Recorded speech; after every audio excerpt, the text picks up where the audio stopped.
Hello, how you guys doing? Good morning on this Saturday afternoon, morning or afternoon or wherever you're at. I hope you're doing well. You guys doing well? Well, I'm about to show you something in this video. This includes countries and cities in the United States. And the reason why I'm showing you this because this is what's going to happen if people don't stop being racist. And that's going to happen to has made a show of visiting a East lot of Palestine cities. following the tragic Norfolk Southern And train this is a derailment. This and hundreds of what's other train going to happen. derailments happened on his watch. Under Sherrod Brown, Ohio is among the worst. This is Detroit, a previously wealthy city that has now become the poster child for the places that economic prosperity has left behind. The story of Detroit's decline from an economic powerhouse to a city where roughly 35% of its residents live below the poverty line is so well documented that we'll receive very little value from rehashing it here. To oversimplify a ridiculously complex story, Detroit used to have one of the strongest auto manufacturing industries in the world. Competition from foreign manufacturing plants suddenly made Detroit an unattractive destination for building cars. As jobs in the car manufacturing industry became scarce, Detroit was unable to pivot to higher value industries that could sustain its economy. And when the jobs left, the people that could leave Detroit did. Detroit's population today is about 1/3 of its population at its peak. But Detroit isn't the only city that has had a hard time attracting new residents. In fact, scientists estimate that 25% of cities across the world saw their populations decline between 2013 and 2018. They also predict that the number of shrinking cities will grow to roughly 37% of all cities between 2018 and 2050. The people with the means to leave will always leave. However, the people who are forced to stay will find themselves in a city that offers poor public services, few job opportunities, and the social problems that come with them. To avoid becoming the next Detroit, cities across the globe are rushing to implement policies to attract new residents. These policies range from the boring, think tax breaks or fancy amenities, to the more creative. For instance, many rural areas in Japan are offering free homes to attract new residents. But maybe the push for new residents is misplaced. The fact is that not every city can be a growing city. The United Nations estimates that the global population will stabilise by 2100. If you live in New York, Toronto or San Francisco, then you might think that your city could never become a shrinking city. And you might be right. But of course, mid-20th century Detroiters believed that as well. So, what is the history of shrinking cities? Why do shrinking cities have a bad reputation? And finally, can shrinking cities become economic miracles? This episode of Economics Explained is brought to you by Blinkist. Blinkist is a tool designed to deliver concise knowledge perfect for the time-conscious learner. The app distills over 5,500 non-fiction books and podcasts into 15-minute blinks, catering to diverse interests across 27 categories. For me, it's been a game changer. Blinkist gives me the gist of full-length books in a way that fits perfectly into my busy schedule of creating content for this YouTube channel. Blinkist also offers audio summaries, a convenient option for learning on the go, say during a commute or on a run. With their new space feature, I've been able to create a virtual book club with my friends. We share, recommend, and access titles together, learning from each other along the way. What sets Blinkist apart is quality content and its ability to merge education with entertainment seamlessly.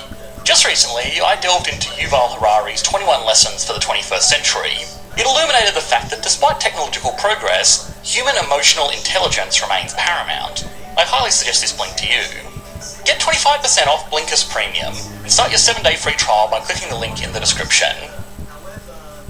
Whether we like it or not, shrinking cities will become a growing part of our urban environment. Instead of fighting the trend, our time may be better spent preparing for it. Urban depopulation has been around since cities have been around. In times of empire, shrinking cities were the result of some calamity, war, natural disaster, famine, just to give some examples. The Third Punic War destroyed Carthage, the city of Rome collapsed along with the Roman Empire, plague hit Paris in 1466, the Great Fire burned down London in 1666, and the list continues. Sometimes a city's shrinkage is temporary, as was the case for London and Paris, whereas other times they are more permanent. When the Industrial Revolution began, large metropolises lured residents away from small towns and rural areas to become the high-density behemoths we know them as today. But large metropolises weren't always popular amongst researchers and policymakers. Prior to the 20th century, in fact, they faced a lot of criticism. At the height of industrialisation, cities were growing so quickly that urban planning had to play catch-up.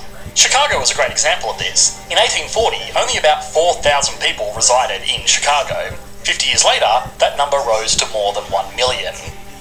population boom benefited Chicago's economy, it also led to severe housing shortages, the deterioration of infrastructure, and acute hygiene problems. Under this backdrop of growing cities, in 1898, Sir Ebenezer Howard proposed the Garden City. These were to be small towns of about 30,000 people that circled only slightly larger main cities. Howard thought that this Garden City could have the best of urban and rural areas without the defects of either. The ideas that Howard and others like him proposed were specifically designed to be the opposite of the cities that were common at the time. They emphasised low density, close-knit communities and environmental protection. But urban planning faced a paradigm shift in the late 20th century. By then, the former global industrial centres became the global deindustrialisation centres. In the 1980s and 1990s, these cities, like Detroit in the United States and Manchester in the United Kingdom, lost many of their residents to London and New York.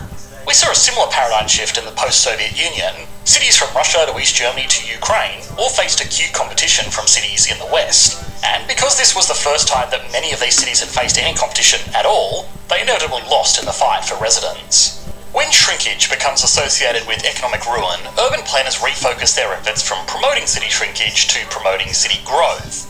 But why do shrinking cities have a bad reputation? Most cities gain revenue through two channels: property taxes and funding from higher levels of government. In some countries, municipalities can sell bonds or levy income taxes, but this isn't common practice everywhere.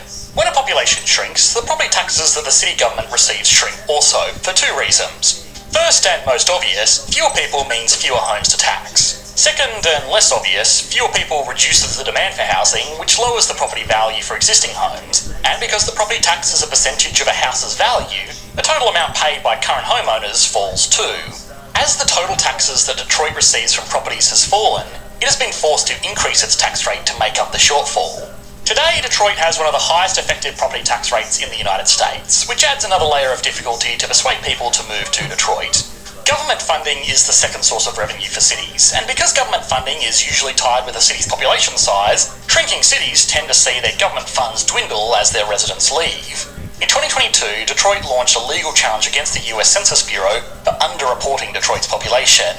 According to Detroit's lawsuit, the Bureau undercounting threatens millions of dollars of funding which Detroiters are entitled. So city shrinkage creates revenue shrinkage. But a small revenue isn't by itself a problem. Many small towns do well even without a New York-sized budget. The problem occurs when cities with a dwindling tax revenue are expected to service the same area as when their tax revenue was much higher. Since 1926, Detroit has been responsible for 139 square miles, despite its dwindling population.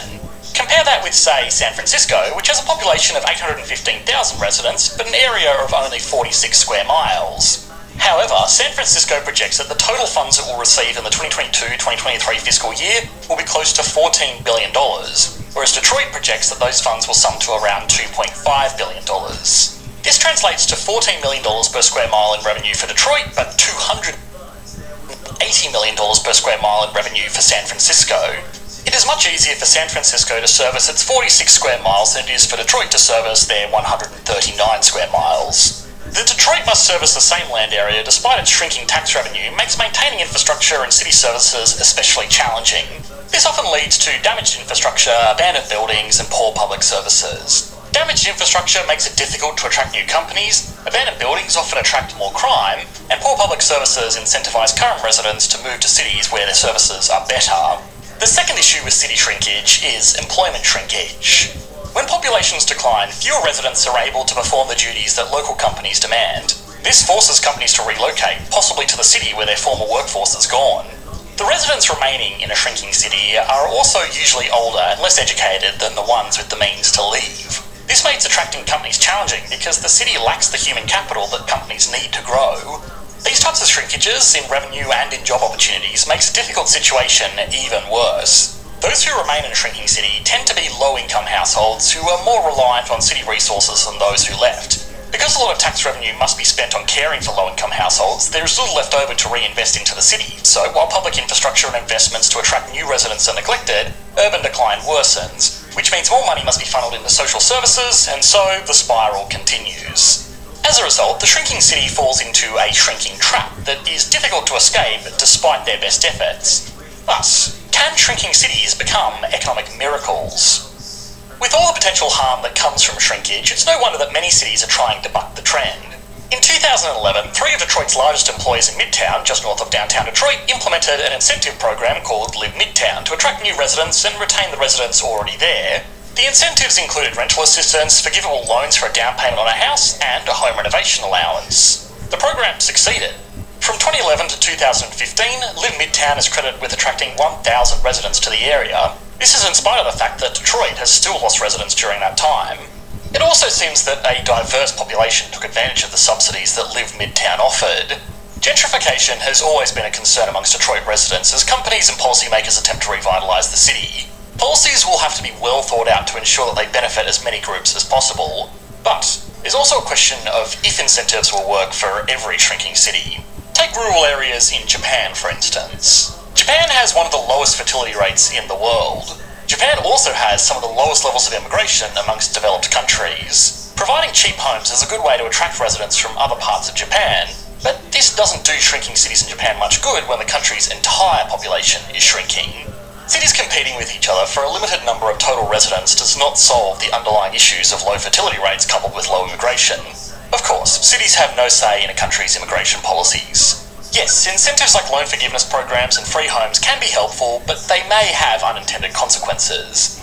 We also shouldn't expect them to work in the long run for shrinking cities where shrinkage is due to factors outside of that city's control.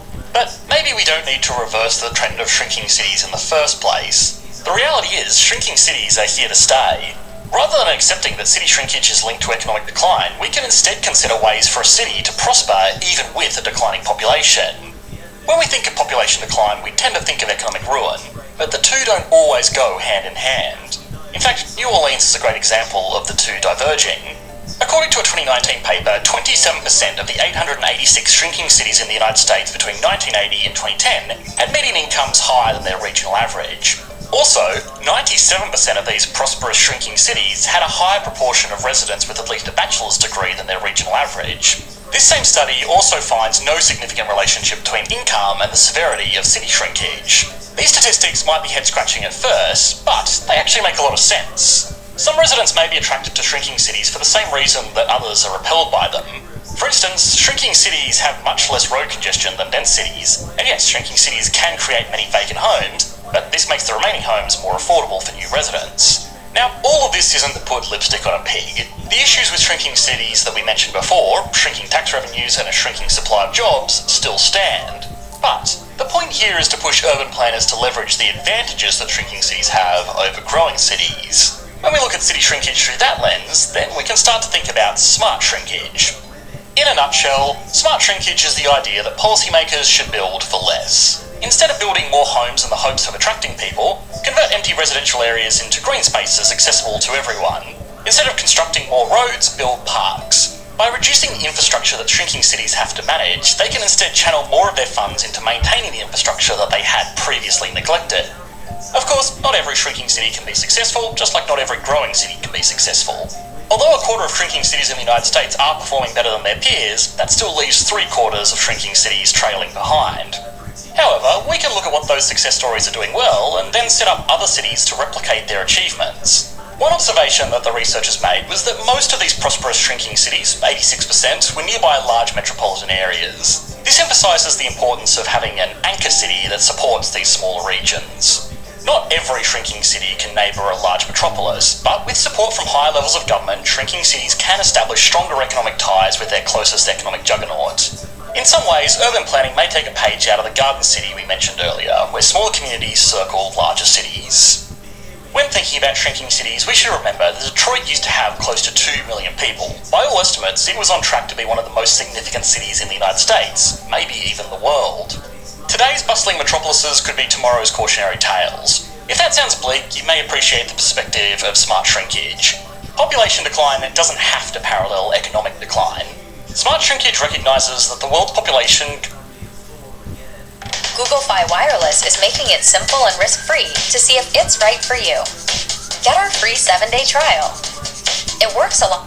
Between July 2021 and July 2022, the U.S. population grew 0.4%. This was a big increase from the previous year's growth, which was 0.1%. However, while the nation as a whole grew, this isn't the case for every state. In fact, some states are seeing pretty significant population decreases, with more and more people fleeing to go to other states. Whether it's due to an increase in crime, high cost of living, high taxes, poor job opportunities, or something else, today on Across the Globe, we're going to be looking at the reasons why Americans are fleeing these U.S. states. Number 10, California. Coming in at number 10 on our list is California, which saw a population decrease of 0.29% between 2021 and 2022. For a state with a population of over 39 million, that's pretty significant. However, California's decrease isn't anything new.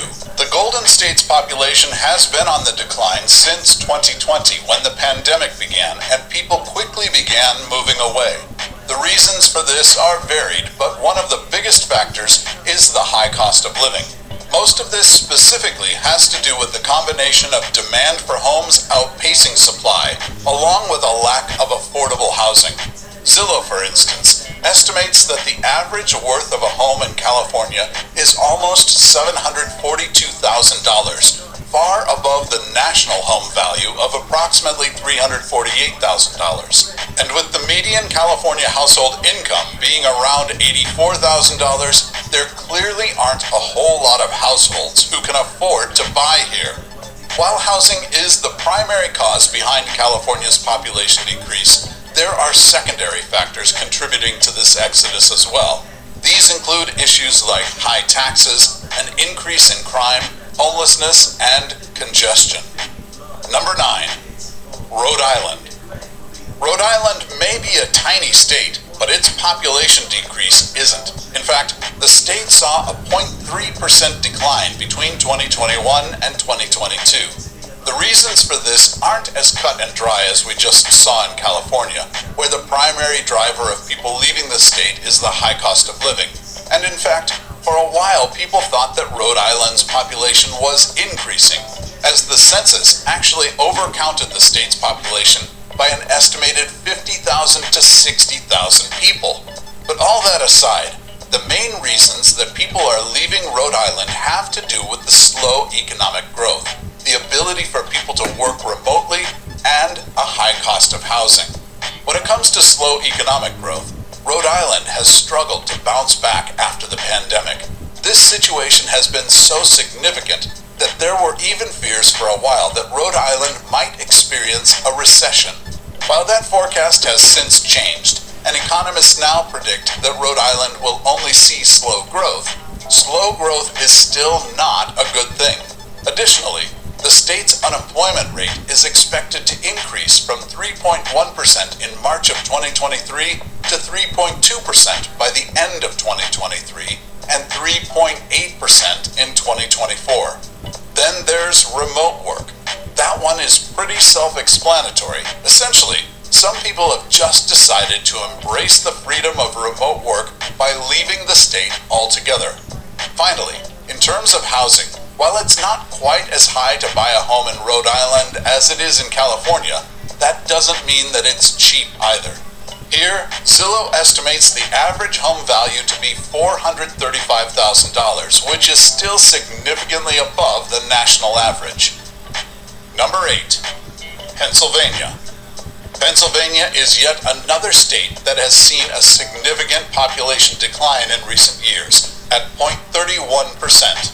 According to United Van Lines, a long-distance moving services company, the main reason that Pennsylvanians are fleeing the state is that they're searching for a new job out of state. As Pennsylvania is still struggling with payroll job losses in certain sectors, this desire to leave and find a new job somewhere else is understandable. One concern of this population decline is that Pennsylvania is suffering from a brain drain, a situation in which skilled workers take their talents and education to other states. In fact, one study found that Pennsylvania lost $1.2 billion in income between 2019 and 2020 because people left the state. Number 7, Mississippi. Between 2021 and 2022, Mississippi saw a 0.32% decrease in its population. But this population decline isn't anything new. the state also lost about 4,000 residents the previous year, similar to what we saw in Pennsylvania.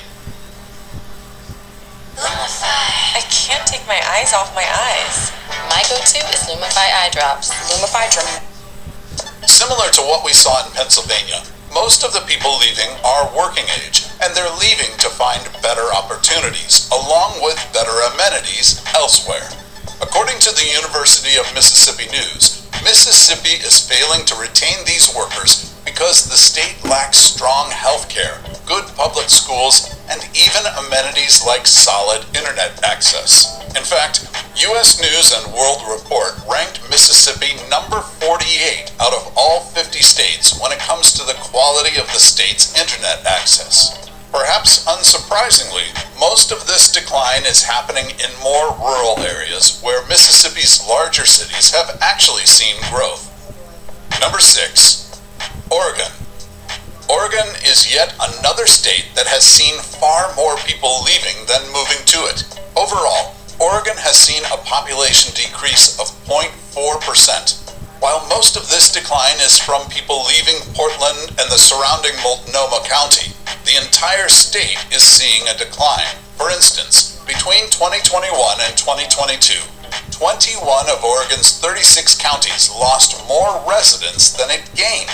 All in, this has resulted in a loss of about 16,000 people. Now, I will note that some of this decrease has been due to a declining birth rate. However, it's also significantly impacted by people moving away. The reasons for people leaving largely have to do with a theme we've seen several times so far. This is that with the pandemic, people have become able to work remotely, and in turn have decided to do this outside of the state of Oregon. Other potential factors include a rise in crime and homelessness. If you've at all been watching news covering Portland of late, you probably won't be surprised to see this. In Portland, crime has increased significantly, and 2,600 downtown businesses have left the area, with some of them leaving because of crime. Meanwhile, homelessness in Portland has increased by 20% between 2022 and 2023 alone. Number 5. Hawaii. While we saw that California is seeing a decline in its population due to a high cost of housing, that reason is even more pronounced in Hawaii. Here, the median home value is over $836,000, while the median household income is about $88,000. Furthermore, the state has struggled with a housing shortage in recent years, despite the addition of new housing units. This is part of the reason the population here has decreased by 0.48% between 2021 and 2022. But it's not the only reason.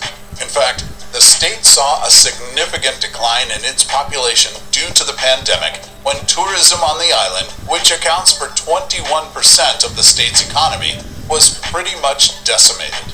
And while tourism is now back up and running, many people already made the decision to leave due to frustrations with the economy.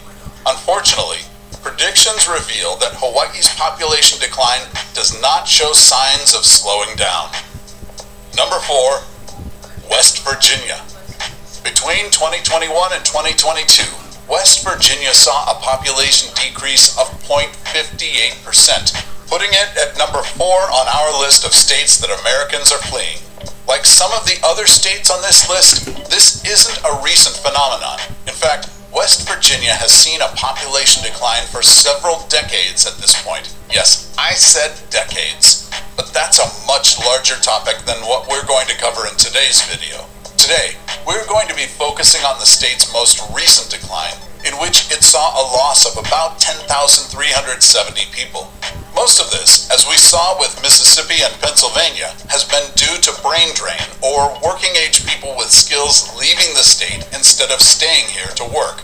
This, in turn, has negatively affected the state's tax base and led to a reduced labor force. In fact, West Virginia's workforce is the second worst in the country, with only a 54.2% participation rate. And it seems that West Virginia is not providing enough incentives, at least not yet, for people to stay. For instance, Wallet Hub ranked West Virginia as 41 on their list of best states to live in, giving it particularly poor rankings for its economy, quality of life, and education and health. Number 3, Louisiana. Louisiana's population decreased by 0.8% between 2021 and 2022. According to one expert, the reason is simple. Louisiana is one of the poorest states in the nation, with a poverty rate of a whopping 19.6%. That means that 1 in 5 people here live in poverty. Because of this, many people, especially recent college graduates, are leaving the state in search of better opportunities elsewhere. Many of these grads are moving to nearby Texas or other southern states, and as I'm sure you can guess by this point, this has led to a brain drain. Interestingly, when it comes to Louisiana's largest city, New Orleans, there are 2 groups that are leaving. The first is those under 25 years old, and the second is those over 55 years old. The latter may be due to a lack of amenities for retirees in Louisiana, or because those 55 plus are following their children and grandchildren to other states. Either way, this has resulted in a significant loss of population for the state. Number 2, Illinois. Number 2 on our list is Illinois, which ranks only slightly worse than Louisiana when it comes to a population decline, with a 0.82% population loss. If you've watched any of our other videos, you may already be aware of some of the reasons for why this is. According to data from United Van Lines, of those leaving the state, 30% were doing so because of a job change, 30% because they wanted a lifestyle change, and 25% were leaving due to retirement. Another major reason, which might be lumped into that lifestyle change I mentioned, is that Illinois has one of the highest tax burdens in the country. According to Wallet Hub, for instance, Illinois has an overall tax burden of 9.38%, making it the 9th highest in the nation. However, it's not just individuals that are suffering from high taxes. Major companies like Boeing, Tyson, and Citadel have left Illinois as well, and the loss of major employers for a state is never good, as it leads to job losses and economic decline. Number 1, New York. Top on our list, or bottom, depending on how you look at it, is New York.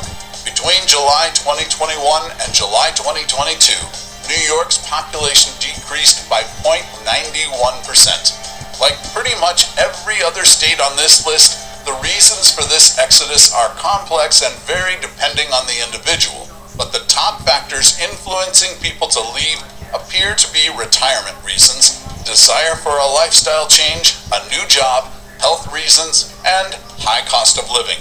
I know that's a lot of reasons, but the most significant of them, and the one we'll focus on here, is the high cost of living. Specifically, a recent report found that New Yorkers are getting fed up with high taxes and huge housing costs. According to Wallet Hub, for instance, New York has the highest total tax burden out of any other state in the country, at a rate of 12.47%. And when it comes to the cost of housing, things don't really get much better. In fact, the average value of a New York home is $716,000, and the median home sale is even higher at $800,000 as of July 2023. What about the rise and fall? Now, they're just telling you those portions of it. But America, you ain't gonna like what I'm about to show you.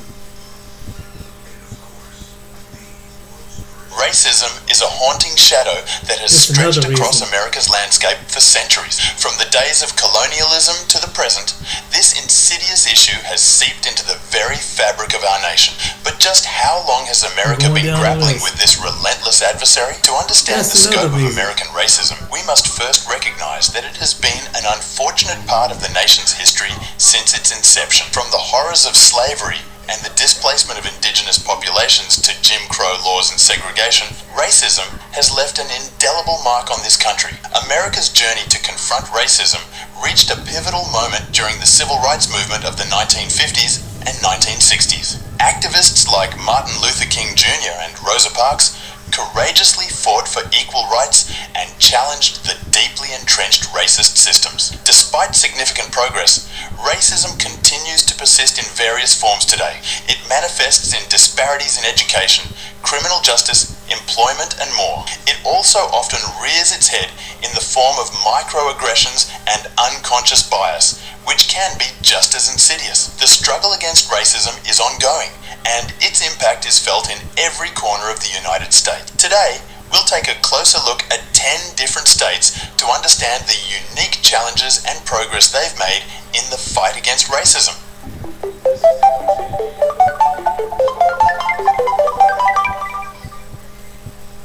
Our journey begins with 10th on the list Maryland, a state with a rich history and a complex relationship with racism. Maryland, located in the Mid-Atlantic region, played a pivotal role in the American Civil War, torn between the Union and the Confederacy, highlighting the deep divides over issues of race and slavery. The civil rights movement of the 1950s and 1960s brought Maryland to the forefront of the struggle for racial equality. In Baltimore, activists like Gloria Richardson and Clarence Mitchell Jr. championed the cause, leading to significant progress in desegregation and voting rights. Maryland has made strides, but we can't ignore the challenges that still persist. Disparities in education, housing, and criminal justice disproportionately affect black communities in our state. That's a crucial point. Maryland, like many states, faces ongoing challenges in addressing systemic racism. However, it's important to highlight the dedicated activists, organizations, and lawmakers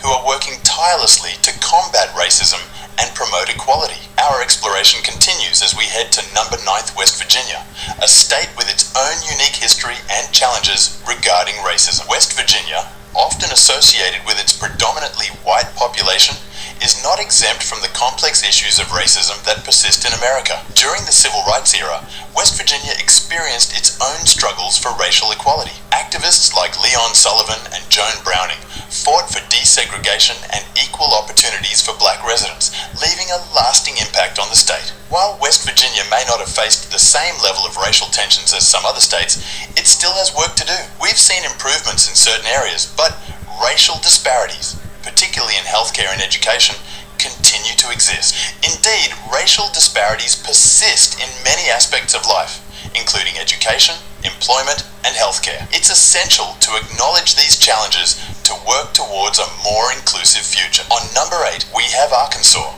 a state with a deep and complex history intertwined with issues of racism and civil rights. Arkansas's history in the context of racism is marked by significant milestones and challenges. Arkansas gained national attention during the civil rights movement when the Little Rock Nine courageously desegregated Central High School in 1957. Their bravery in the face of violent opposition left an indelible mark on the nation's fight against racial segregation. The Little Rock Nine was a turning point in the civil rights movement. While it symbolized progress, it also exposed the deep-seated racism that existed in the state. Despite the progress made during the civil rights era, Arkansas still faces challenges today. Racial disparities in income, education, and access to healthcare persist, highlighting the ongoing struggle for equality. Number 7th is this state, known for its wheat fields and prairies, also has a complex history when it comes to racism and civil rights. Kansas made a significant contribution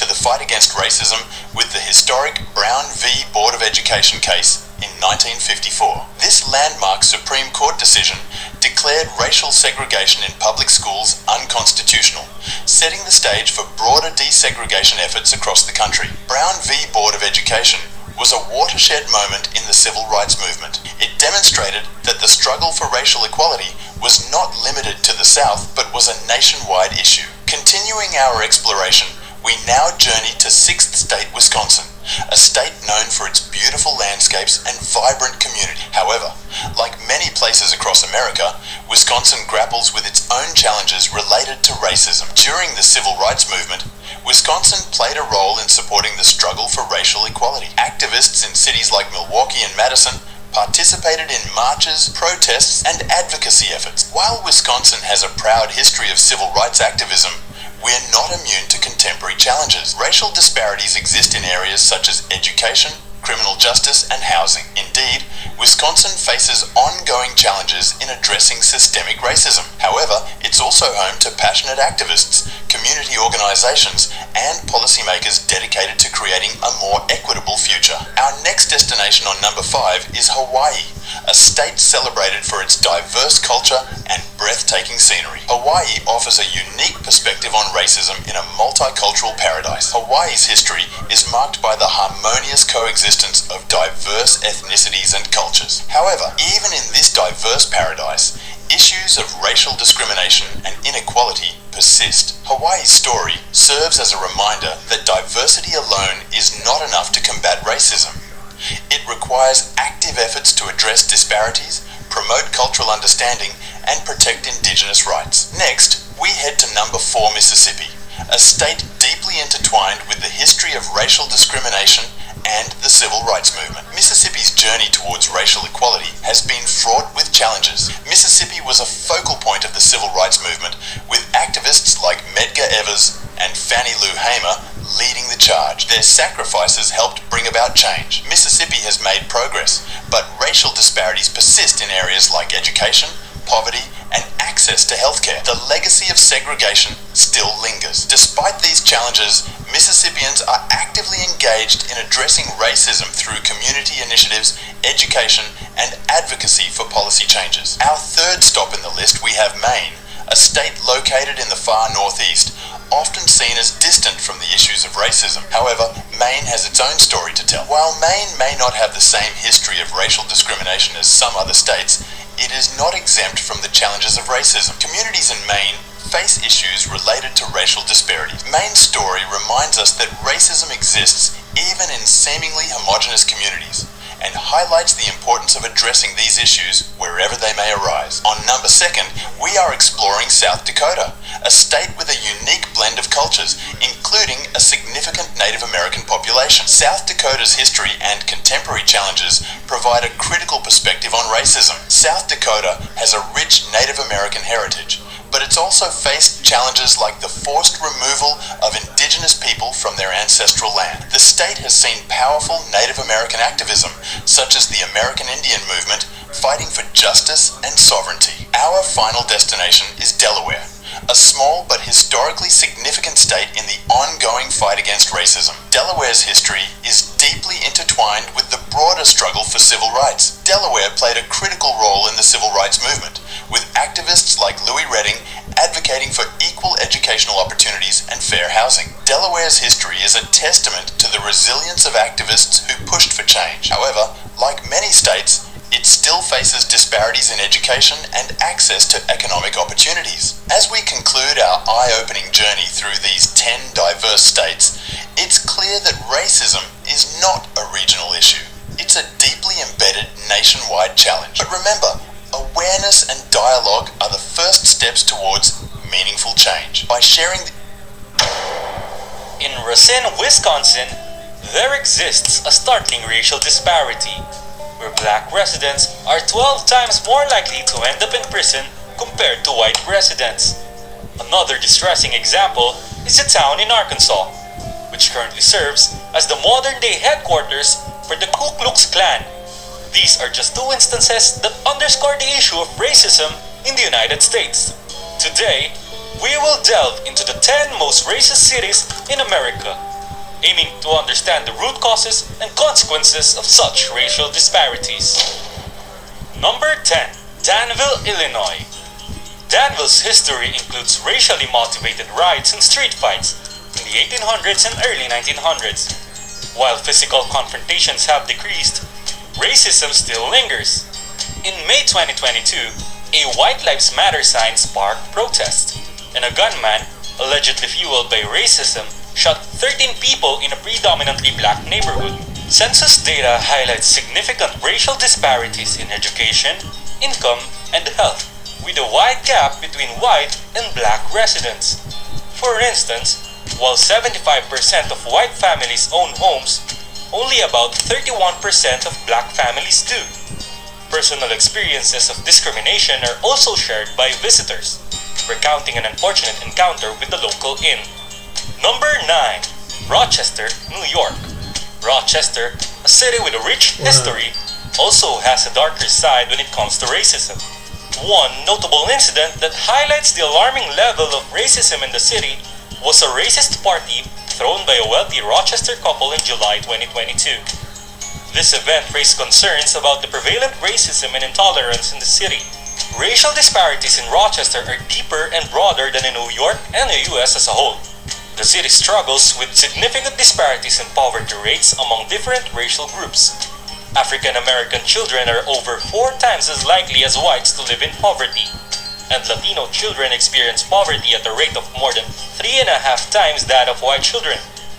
This racial divide also manifests in life expectancy, with research from the Rochester Area Community Foundation indicating that Black and Latino residents have higher chances of dying before 65 compared to white residents. Addressing the issue of racism in Rochester requires a concerted effort from the community and local authorities. Organizations and activists are working diligently to promote racial justice and equality, but much work remains to create a more inclusive and equitable society. Number 8. Fresno, California. Fresno, known as the 5th largest city in the state, is not exempt from the widespread issue of racism. Being situated in California, which is home to the most hate groups in America, Fresno grapples with its share of hate-driven crimes fueled by racism. Over the last 2 decades, more than 3/4 of reported hate-driven crimes in Fresno County were perpetrated in Fresno, with most of these crimes being racially motivated. This alarming trend indicates the presence of deep-seated racial bias within the community.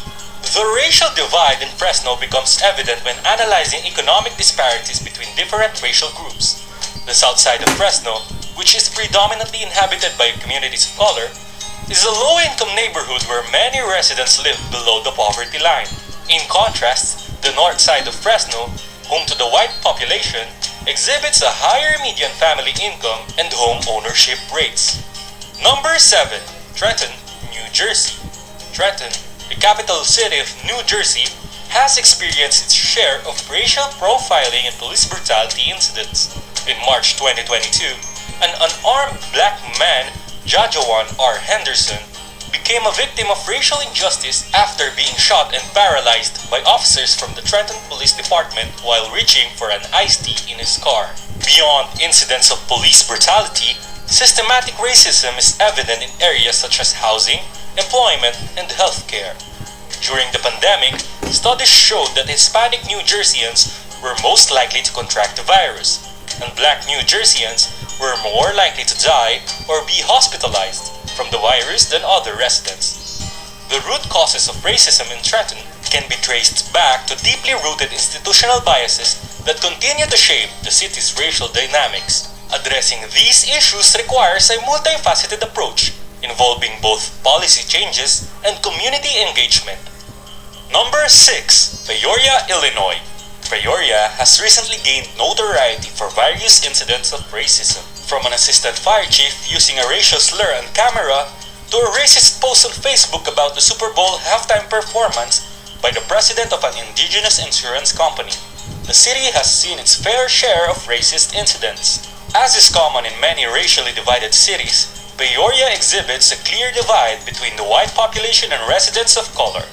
Most people of color live in the south side of Peoria, a low-income neighborhood where poverty rates are higher and home ownership rates are lower compared to the north side, primarily inhabited by the white population. Efforts to address racism in Peoria have been made, with the city's present mayor, Rita Ali, welcoming the activities of the Joint Commission on Racial Justice and Equity, an organization founded to promote racial justice and equity within the county and city governments.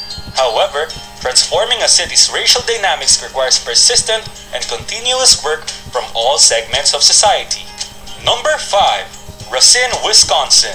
Racine is a city with a history of deep-rooted racial disparities. The striking disparity in incarceration rates between black and white residents has been a cause for concern.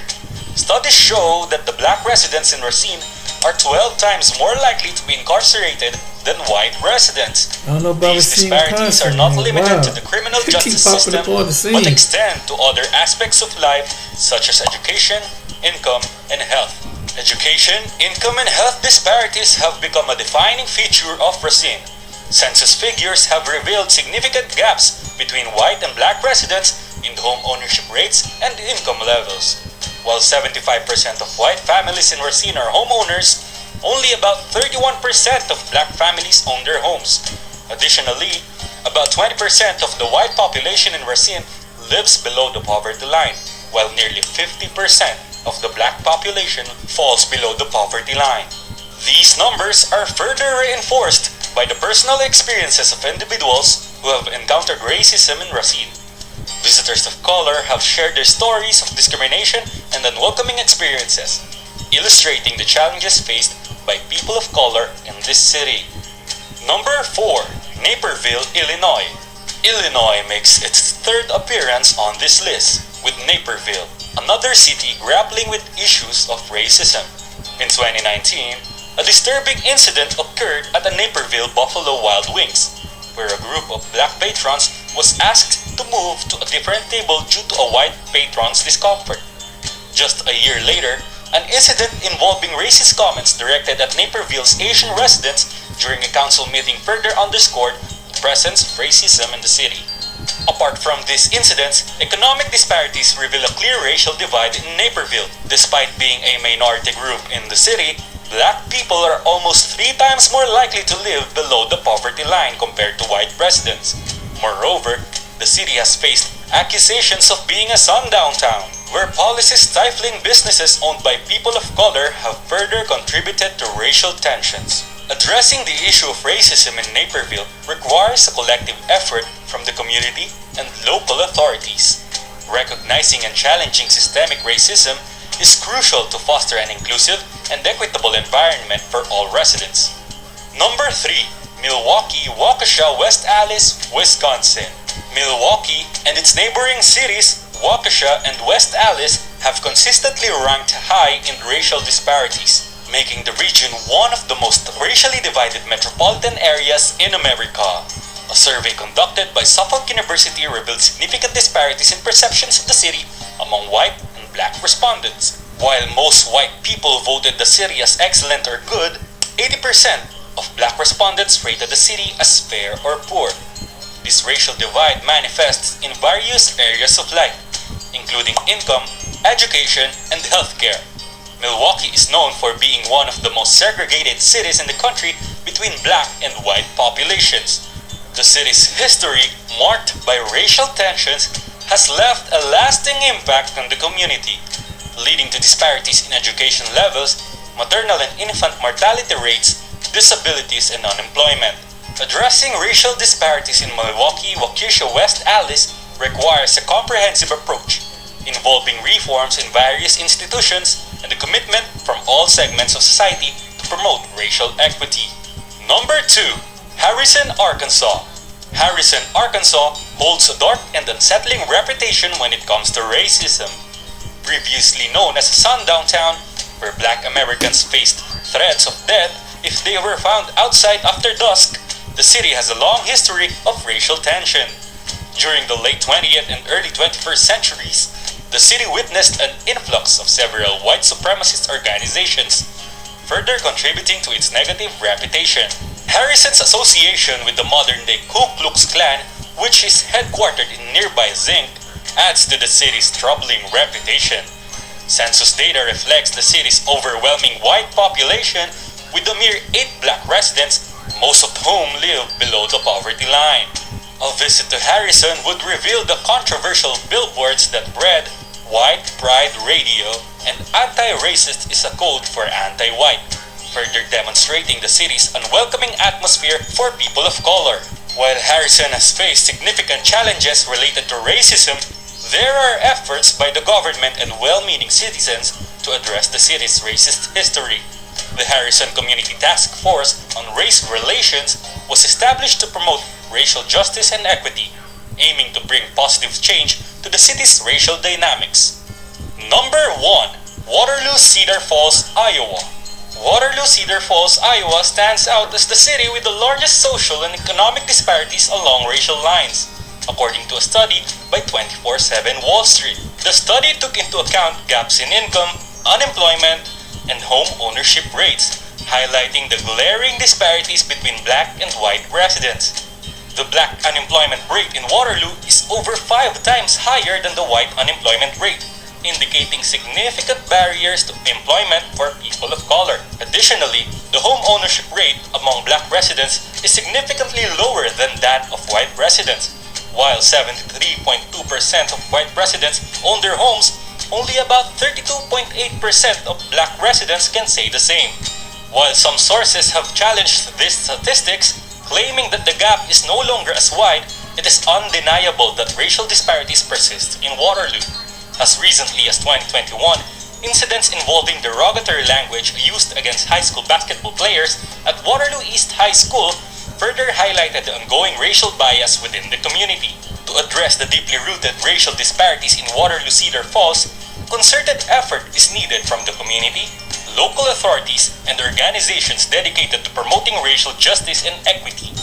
In conclusion, these 10 cities in America serve as sobering reminders of the enduring presence of racism. While progress has been made in some places, the racial disparities and incidents of racism in these cities underscore the need for continuous efforts to create a more inclusive and equitable society for all.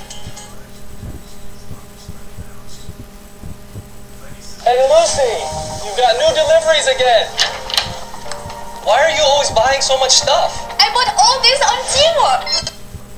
On today's video, we're going to be going over the top 10 most racist large cities in the United States. Many people assume that racism is only limited to the rural parts of America, but on today's video, we're going to explore the larger cities that are known to be racist and discriminatory. We're only going to be dealing with metropolitan areas that have at least 1 million people. Before we talk about which cities they are, let's go over some analytics so that we can preliminarily establish on what basis we're looking to rank these cities by. I want you guys to know that before I did analytical study, I had already determined what my list was going to be, and that these analytics we're going to look at only cement the notion of what we already know with analytics. Usually, I'll make my list, and then after looking at the analytics, I'll adjust the rank of the cities according to what the analytics show. But in the case of today's video, what I already know is just confirmed by the analytics in the same order that I figured. Therefore, this is a pretty straightforward list, where my preconceived notion of this topic lines up perfectly with the analytics. And if you're wondering, there's analytics for racism? How is that even possible? Let's break it down and try to understand this. A lot of you guys are not about to like what you're gonna hear. Let me just remind you that you should keep your comments respectful, because I'm at the point where I'm not even reading them, I'm just blocking people. So if you have something to say, make sure it sounds respectful, because I'm not even taking backhanded comments as acceptable. When you look at large cities, racism can be denoted in the following areas: a resentment or indignation at particular groups of people, as well as the refusal to letting these communities integrate into the city by denying them the ability to open businesses or doing anything you can to inconvenience these people as much as possible. This can be done by health departments, it can be done by business owners, it can be done by policing, and it can be done by denying or just complicating the business licensing process for particular businesses. Take New York City, which allegedly thrives on equality. In this case of New York City, many of the businesses and industries where migrants dominate and have power of acquisition are the most overregulated. We all know about the basics, police profiling. But when it comes to racism, it's not just the police, it's the counties, it's the inspectors, it's the permitting processes where racism happens in ways a lot of us may easily overlook.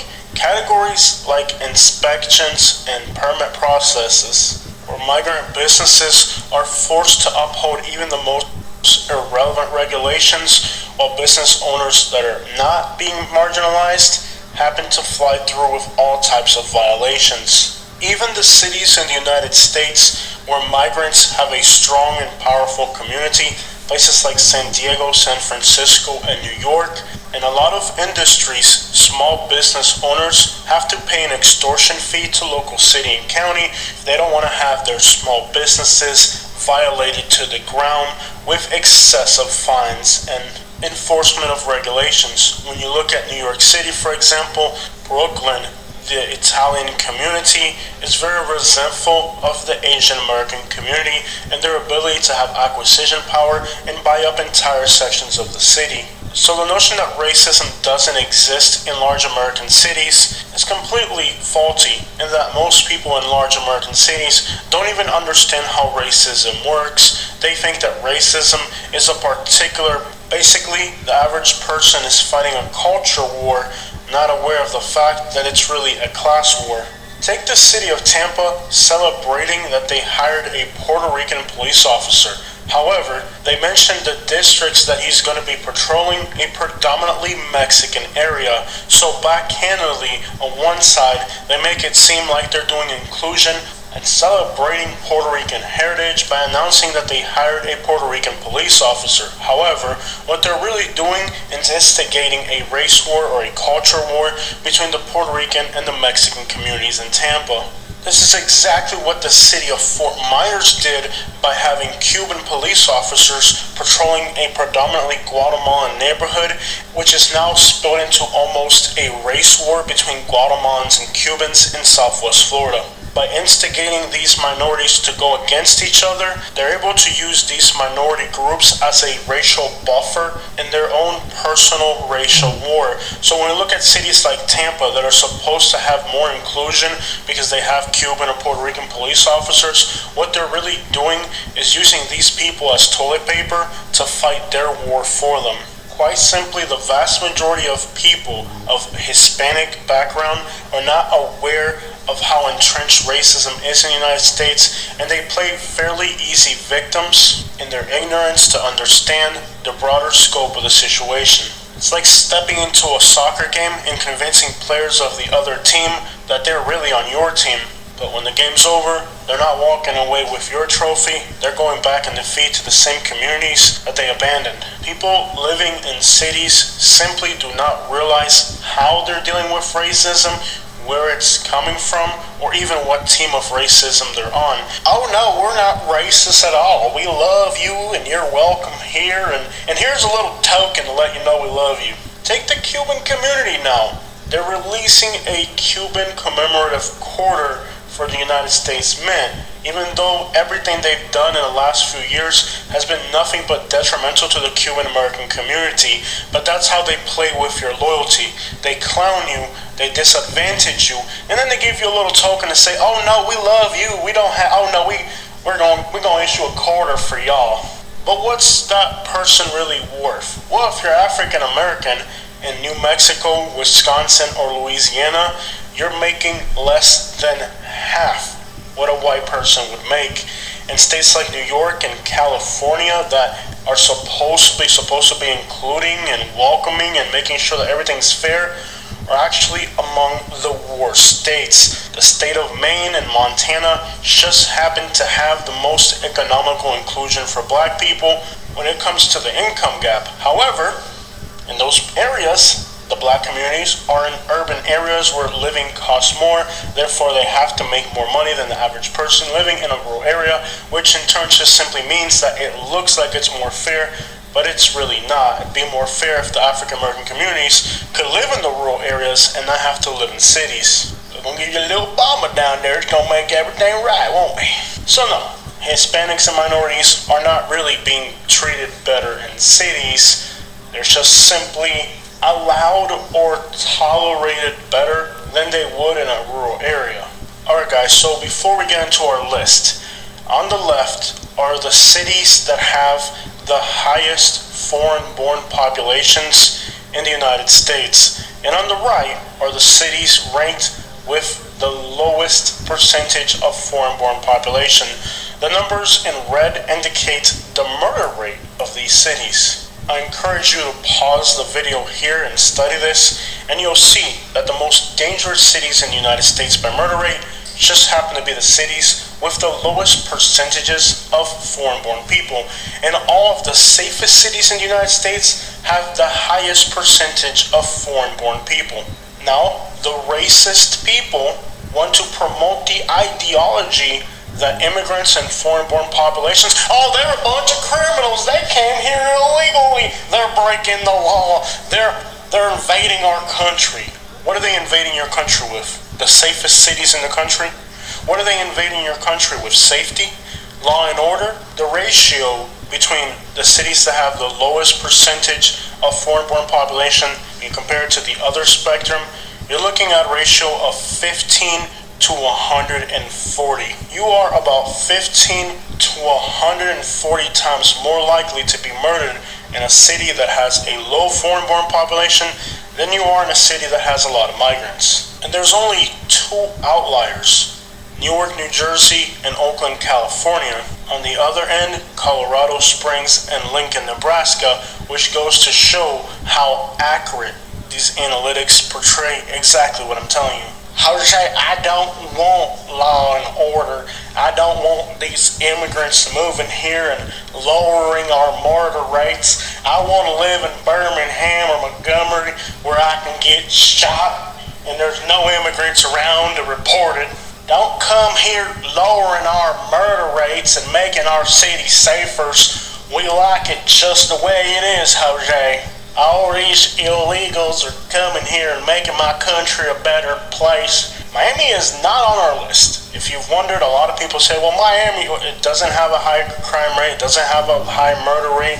The largest groups here are Cubans, Haitians, and Colombians, and as far as I'm concerned, those three groups get along just fine. The African American community and the Cuban community, which are said to be the ones that have the biggest problem, look at Rick Ross. He's got a song called Little Havana. The other big figure in African American culture of Miami is Trick Daddy, and he's got songs where he mentions Cubans and Haitians in a very positive light. So when it comes culturally, the African American community and the Cuban community in Miami, as far as I'm concerned, they get along just fine. It's people from outside Miami who want to portray like there's a problem because they hate the fact that there isn't a problem. Using police officers of Cuban or Puerto Rican background to profile marginalized communities has been happening in Florida for a very long time. In most music videos where a police officer is profiling an African American, the police officer is always going to be a Cuban. Here are two examples where the profiling officer is depicted as a Cuban. However, in both of these music videos, there were Cubans or aspects of Cuban culture entrenched within the culture of the music video, which goes to show that they were trying to teach people of the African American background that there's a difference between a Hispanic police officer who profiles minorities and a Hispanic that's within your own community, that's part of your community. And well, anybody that says that placing these Cuban and Puerto Rican officers into these marginalized communities is not profiling is obviously missing the picture that the African American community, for example, has been onto this issue since the days of DJ Khaled.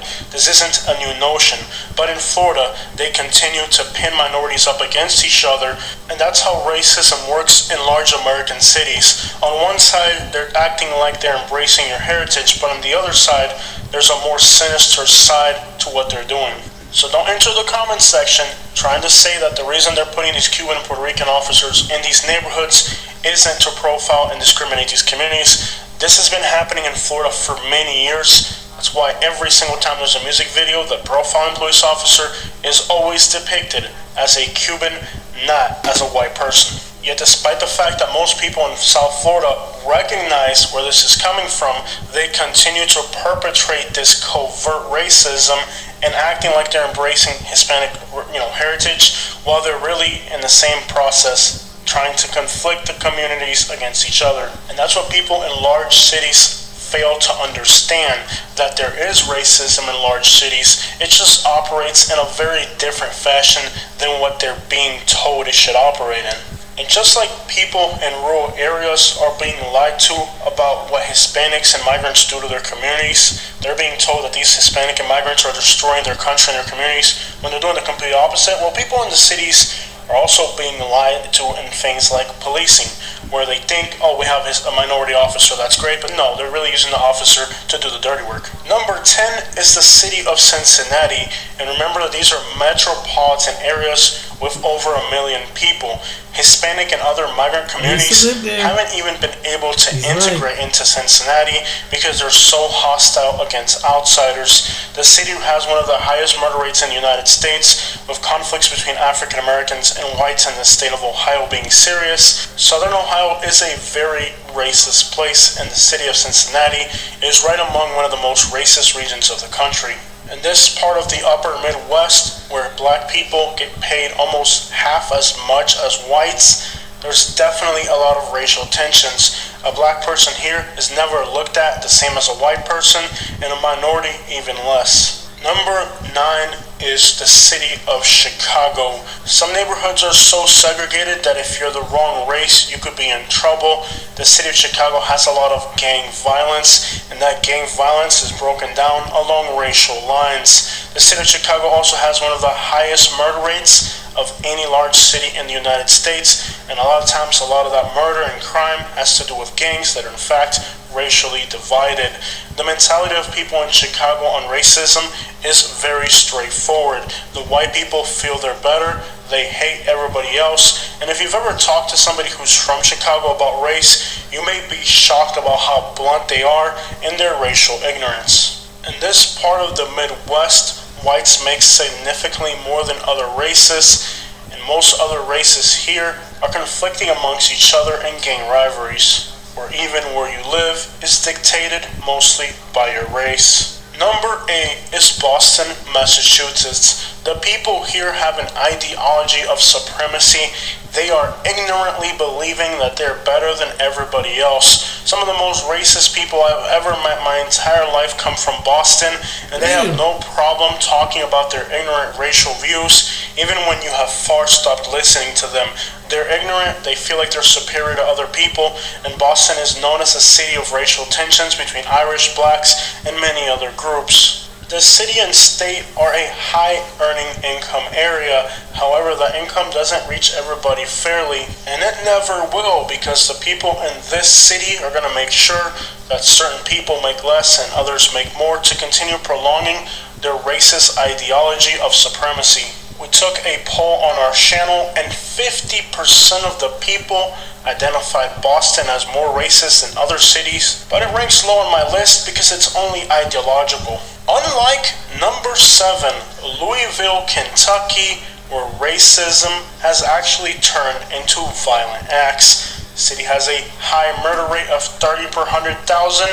Predominantly, the Hispanic and black communities are dealing with the most violence here. While the local government, school systems, and agencies to help migrants are definitely on the side of progress, despite many community efforts to make Louisville an inclusive place and attract communities of Cubans, Somalis, and many others, the city has not been able to get rid of the bad element, and today Louisville makes world headlines with stories like Breonna Taylor. And while much progress has been made in the city to include other communities, the narrative of black versus white here becomes stronger and stronger as its proximity to the Deep South and its ideological beliefs have made Louisville an unbearable place to live despite the efforts of many. The Black Lives Matter movement was trying to extort communities like Cubans into forcing them to hire large percentage of African American employees into ethnic restaurants, and clearly the notion of ethnically bullying smaller minorities within their African American communities gained distaste among African Americans who recognized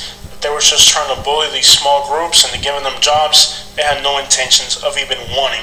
The white people haven't been any better as well. My father worked in Louisville, Kentucky. His company owner was an African American who many times had to bring my dad or other Hispanics with him if he went to go to white areas of Kentucky, as many of the white people simply would refuse to talk to a black guy, even if he owned a multi-million-dollar enterprise. Black Lives Matter extortions and Breonna Taylor highlighting the problems. Number 6. Jacksonville, Florida. While most large cities in Florida are safe, Jacksonville stands out as being closer to the Deep South than the rest of Florida. The city's murder rate is one of the highest in the entire country, and the city is known for gang violence. Many people from South Florida have moved to Jacksonville looking for affordability, and the locals have not held back in their regionalistic hate of people who are not from Jacksonville. Many of the Caribbean and Latin people who have moved to Jacksonville have quite literally had to start their own companies as the locals refuse to hire anybody who's not from there. People being displaced from South Florida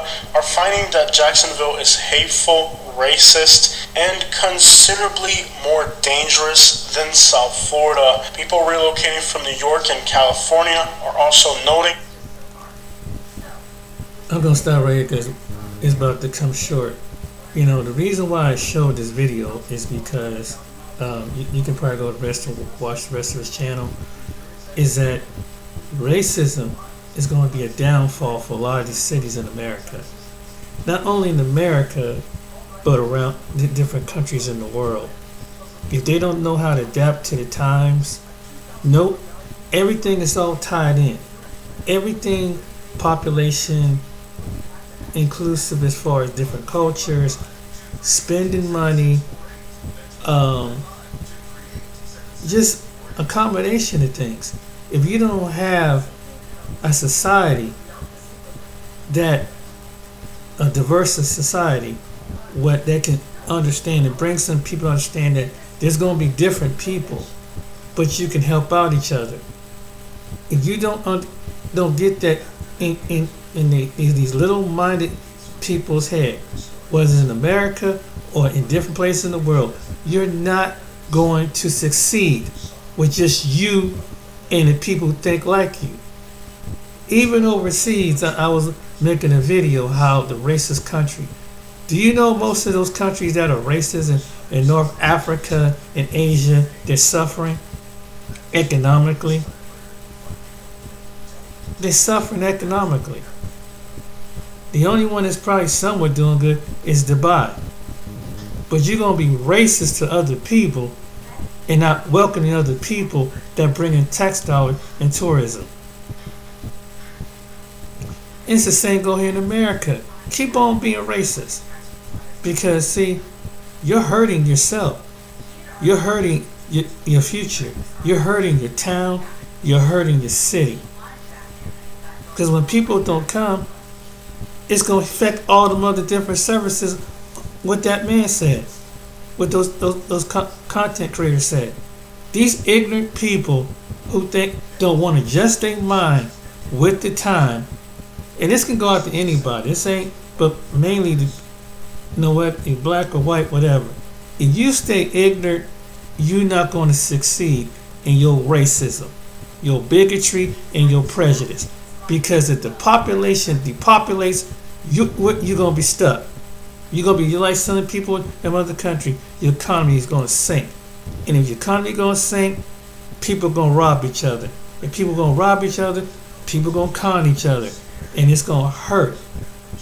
So the more racial tensions that it is, it only hurts you.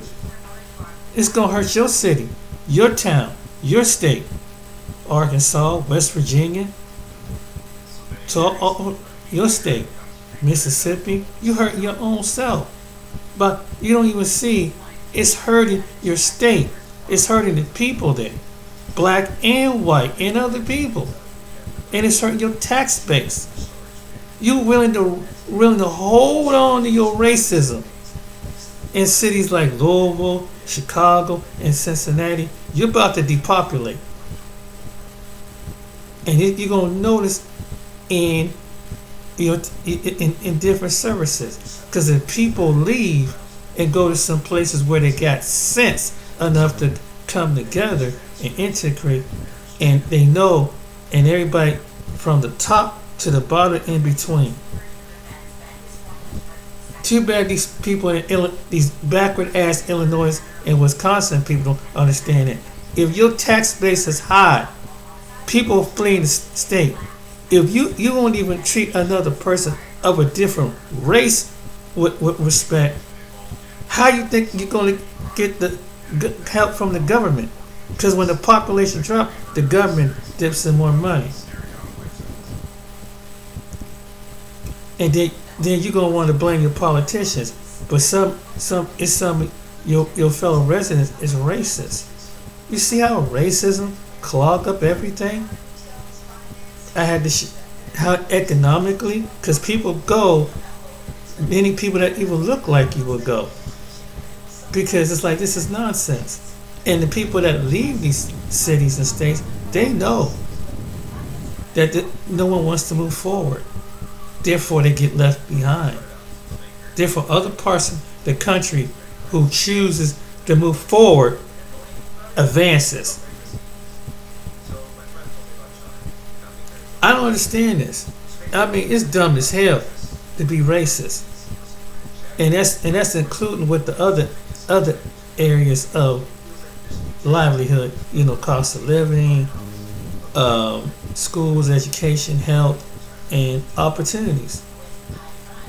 So you're hurting yourself being racist to other people, being towards outsiders and anything. You hurt yourself. And you be more racist, and you're so ignorant of, and you don't even understand it. But you're superior, right? And I'm gonna do the one on the countries that there are countries who are racist, and I got on the next video. The countries are dying out faster, economically, socially, and the governments ain't gonna help them.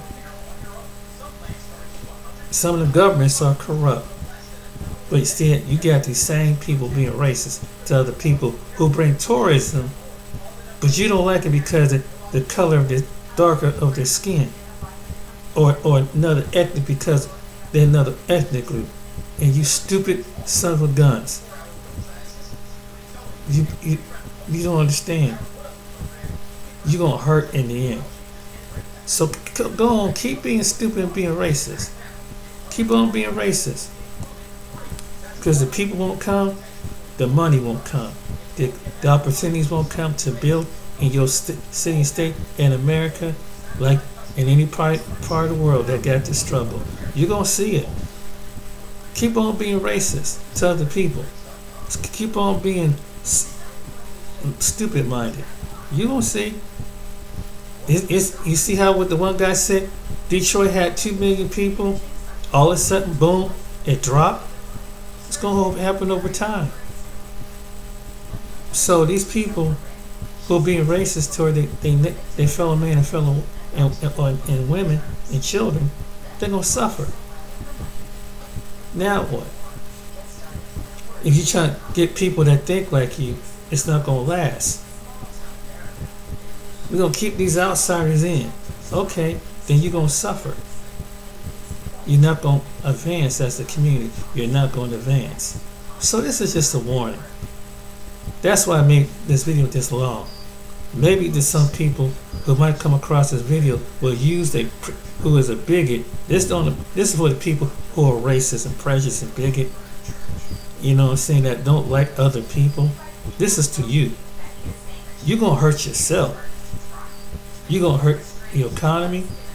So you're going to put, and one day maybe the good God Almighty up in the heavens will open up your eyes and you'll see how stupid it really is to train yourself and your children to be racist.